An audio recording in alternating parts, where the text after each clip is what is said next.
യുവതിയോട് മോശമായി പെരുമാറിയെന്നാരോപിച്ച് മധ്യപ്രദേശിൽ ദളിത് യുവാവിനെ അർദ്ധനഗ്നനാക്കി കഴുത്തിൽ ചെരുപ്പുമാലയിട്ട് പരസ്യമായി നടത്തിച്ച് നാട്ടുകാർ.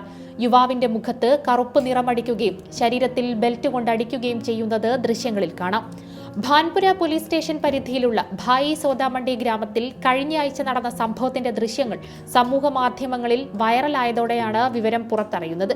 സംഭവം വിവാദമായതിനു പിന്നാലെ പട്ടികജാതി പട്ടികവർഗ വകുപ്പുകൾ പ്രകാരവും ഭാരതീയ ന്യായ് സംഹിതയിലെ ബന്ധപ്പെട്ട വകുപ്പുകൾ പ്രകാരവും പ്രതികളായ രാമേശ്വർ ഗുർജാർ, ബൽജന്ത് ഗുർജാർ എന്നിവർക്കെതിരെ കേസെടുത്തതായി പോലീസ് വ്യക്തമാക്കി. സെപ്റ്റംബർ 29-ന് യുവാവിനെതിരെ ഒരു യുവതി പരാതി നൽകിയിരുന്നു.